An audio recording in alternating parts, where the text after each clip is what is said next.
Aku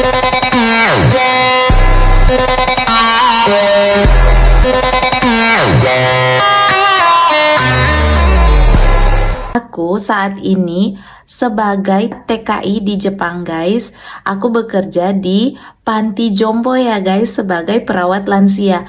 Loh kok bisa ya? Gimana sih caranya? Bagi kamu yang saat ini masih galau dalam mencari pekerjaan yang tak kunjung dapat ya, ataukah kamu yang saat ini udah merasa bosan dengan pekerjaan yang sedang kamu geluti saat ini, aku punya informasi yang bagus loh buat kalian. Simak sampai selesai ya video aku ini. Dan jika video aku ini bermanfaat, silakan di like, di komen, lalu di subscribe juga ya, biar tidak ketinggalan info-info yang berikutnya ya guys.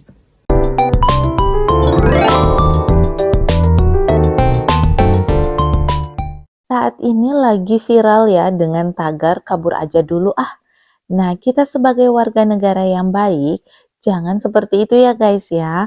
Kita itu niat untuk bekerja ke luar negeri itu bukan karena ingin kabur dari negara kita yang tercinta, tapi karena kita ingin mencari pengalaman yang lebih banyak lagi di luar sana ya. Banyak banget loh guys info-info menerima tenaga kerja ya, tenaga kerja di luar negeri, baik di Malaysia, di Singapura, di mana lagi ya, di Korea atau di Australia, bahkan di Jerman pun ada ya, dan tak lupa juga di Jepang. Negeri Sakura ini juga menyediakan berbagai macam peluang bagi warga-warga asing untuk bekerja. Seperti yang kita ketahui, di Jepang itu untuk kaum mudanya itu udah mulai berkurang alias udah mulai punah ya, karena terlalu sibuk dengan pekerjaan sehingga lupa untuk bersosialisasi ya, alias menikah. Dan walaupun mereka menikah guys, mereka ada loh yang free child ya, nggak mau memiliki anak karena berbagai hal yang membuat mereka lebih memilih untuk tidak memiliki anak ya. Nah, itulah yang menyebabkan negara Jepang ini populasinya yang udah mulai punah ya guys ya. Jadi kebanyakan yang lansia ketimbang yang masih muda, yang masih fresh untuk bekerja ya guys. Anak-anak juga udah mulai sedikit. Pasti kalian udah pernah kan mendengar rumor-rumor di luar sana soal kerja, lapangan kerja di luar negeri, terlebih khusus di Jepang ya. Nah, seperti banyak LPK yang menyalurkan tenaga kerja ke Jepang ya. Tetapi terlebih dahulu mereka pastinya harus belajar bahasa Jepang sebelum pergi ke Jepang ya kan. Makanya LPK itu menyediakan fasilitas agar setelah mereka belajar dari bahasa Jepang mungkin sekitar 3 bulan ya, mereka akan dikirimkan ke Jepang. Jadi mereka itu udah memiliki kerjasama dengan perusahaan-perusahaan di Jepang yang mau bekerja sama dengan pemerintah Indonesia tentunya ya. Jadi sudah pasti mereka sudah mendapat pekerjaannya, tapi terlebih dahulu mereka harus mengikuti pelatihan bahasa Jepang. Nah, ada jalur lain juga guys yang tidak harus mengeluarkan uang yang sangat banyak. Kalau di LPK kita memang udah pasti dapat pekerjaan ya, udah pasti tempat kerjanya di mana. Tapi kita harus menyiapkan uang minimal itu 30 sampai 40 juta guys. Ada jalan lain yang menyediakan fasilitas yang tidak harus mengeluarkan uang sampai sebanyak itu, 30 sampai 40 juta ya. Jalurnya itu adalah melalui program pemerintah. Nah, program pemerintah ini adalah kerjasama antara pemerintah Jepang dengan pemerintah Indonesia untuk menyalurkan tenaga kerja asing dari Indonesia untuk bekerja di Jepang.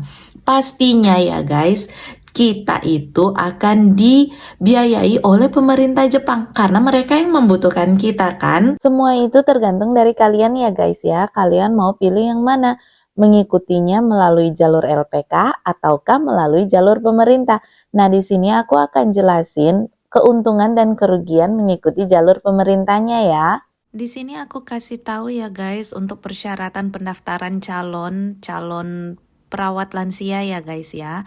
Nanti untuk linknya aku akan terterakan di kolom deskripsi ya guys. Nanti bisa tinggal diklik di kolom deskripsi ya, tepatnya di link yang aku berikan nanti ya guys ya. Caranya itu gampang banget loh guys. Jika di daerah kamu atau di tempat kamu ada kantor BMP2TKI atau BP2TKI, dikunjungi aja ya. Dan kalian juga bisa bertanya-tanya sepuasnya untuk mencari informasi yang sedalam-dalamnya mengenai lowongan kerja ataupun syarat-syarat yang harus dipenuhi untuk datang ke Jepang.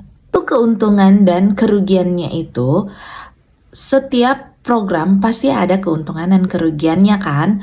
Nah, kalau kerugiannya ya, aku bahas kerugiannya terlebih dahulu ya. Kerugiannya itu atau yang tidak enaknya ya, kata kasarnya ya, tidak enaknya itu adalah kita itu dituntut untuk belajar keras ya, dituntut untuk harus bisa. Karena kenapa? Karena jika kita bekerja kita harus bisa berkomunikasi ya pastinya dengan orang Jepang. Orang Jepang itu pada umumnya tidak bisa berbahasa Inggris atau bahasa internasional ya. Jadi kita harus menyesuaikan dengan mereka jika kita ingin bekerja di Jepang. Nah, kalau untuk keuntungannya itu adalah kita mendapat bantuan dari pemerintah ya. Kalau kita mengikuti program pemerintah, kita akan diberikan waktu untuk pelatihan ya, pelatihan 6 bulan di Indonesia, dan setelah sampai di Jepang juga dilakukan pelatihan 6 bulan lagi di Jepang. Dan yang memberikan pelajaran itu didatangkan langsung dari Jepang, alias relawan-relawan yang ingin bekerja untuk membantu orang asing belajar bahasa Jepang itu disiapkan oleh pemerintah Jepang untuk membantu mengajarkan bahasa Jepang kepada kita loh guys. Dan itu gratis, tidak dipungut biaya ketimbang dengan LPK ya. Nah, jadi kita akan diberikan pelatihan bahasa Jepang sekitar 6 bulan di Indonesia. Nah, di situ saat pelatihan itu kita akan dikasih tempat tinggal gratis. Makan juga di dalam, pagi, siang, malam, makannya gratis. Dan buku-buku untuk belajar dikasih gratis semua asli dari Jepang. Tenang aja guys, kalau melalui jalur pemerintah itu kita hanya akan mengeluarkan biaya itu untuk MCU. Kemudian biaya untuk pergi mengikuti psikotes ya. Untuk mengikuti tesnya itu pastinya di luar kota. Setelah itu kita akan melakukan interview di Jakarta. Jadi kita mengeluarkan biaya sedikit untuk membeli tiket ke Jakarta. Nah, tapi jangan lupa ya guys ya, semua kwitansi yang kita punya jangan dibuang. Kita simpan ya, karena kenapa? Pada akhirnya kita lulus ya semuanya, pelatihannya juga kita udah lulus, kita akan diberangkatkan ke Jepang, semua kwitansi itu akan diminta ya. Dari pihak Jepang akan meminta semua kwitansi, bukti-bukti bahwa kita melakukan semua sesuai dengan prosedur yang diberikan ya. Jadi uang yang kita keluarin itu akan dikembalikan kepada kita juga. Jadi pada intinya kita mengikuti program pemerintah ini dengan gratis tanpa mengeluarkan biaya sepeser pun ya, kecuali kita mengikuti program yang melalui agent atau melalui LPK, itu kita akan mengeluarkan uang sebesar 30 juta sampai 40 juta karena memang mereka akan itu sudah meliputi biaya untuk pelatihan dan juga biaya untuk pengurusan berkas ya, pengurusan visa terlebih khusus ya. Kalau melalui pemerintah semuanya gratis. Kalau kita udah pasti lulus dan akan diberangkatkan di Jepang, kita tidak perlu khawatir lagi soal visa guys, karena visa kita itu sudah secara otomatis akan diurus oleh pemerintah Jepang ya. Bahkan ketika kita mengikuti pelatihan selama 6 bulan di Jakarta, selama 6 bulan di pelatihan, tempat pelatihan, kita akan diberikan uang saku setiap bulannya. Ya, dan setiap tahunnya itu uang sakunya berbeda guys ya jumlahnya. Kalau waktu aku dulu itu uang sakunya setiap bulannya itu sekitar 3,5 juta sampai 4 jutaan ya, 3,5 sampai 4 juta setengah. Jadi mereka memberikan uang saku itu secara cuma-cuma kepada kita, uang untuk kita jajan, untuk beli keperluan kita. Tapi ya guys ya, jangan lupa kewajiban kita adalah kita harus belajar bahasa Jepang dengan tujuan kita harus bisa lulus ujian nasional di Jepang ya. Nah, di sini juga aku mau jelasin kalau ikut jalur pemerintah ini itu pekerjaannya itu hanya 2 ya guys ya, 2 yang disediakan. Memang kalau untuk program LPK atau melalui agent itu banyak pilihan pekerjaan ya, bisa kerja di pabrik, di pertanian, perkebunan, ataupun di mana aja bisa. Tapi kalau program pemerintah memang itu hanya 2 aja ya, yaitu perawat lansia dan perawat di rumah sakit. Perawat yang di rumah sakit itu memang harus memiliki latar belakang perawat ya. Dia harus memiliki ijazah S1 keperawatan atau D3 keperawatan ya guys. Dan yang lebih spesifikasi lagi itu dia harus memiliki STR yang sudah berlaku sejak dia bekerja selama kurang lebih 2 tahun ya guys ya. Kalau ingin masuk di bidang keperawatan. Tapi kalau di bidang perawat lansia itu mulai sekarang udah bisa siapa saja ya. Waktu aku dulu itu nggak bisa, tetap harus berlatar belakang perawat.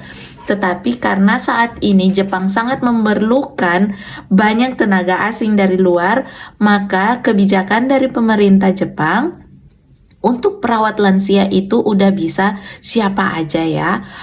Yang penting memiliki sertifikat kemampuan bahasa Jepang minimal setara N5. Nah, N5 itu adalah bahasa Jepang yang paling dasar ya. Nah, yang paling tinggi itu adalah N1. Jadi, kita harus memiliki sertifikat kemampuan bahasa Jepang minimal N5. Dan memang di mana itu kita bisa mendapatkannya, yaitu dengan mengikuti LPK, pelatihan bahasa Jepang ya. Oke guys, sampai di sini dulu ya informasi aku tentang bagaimana bekerja melalui jalur pemerintah untuk bekerja ke Jepang ya. Nanti kita sambung lagi di video aku yang berikutnya ya. Jangan lupa jika bermanfaat di like, di komen, kemudian di subscribe juga ya. Mata nih.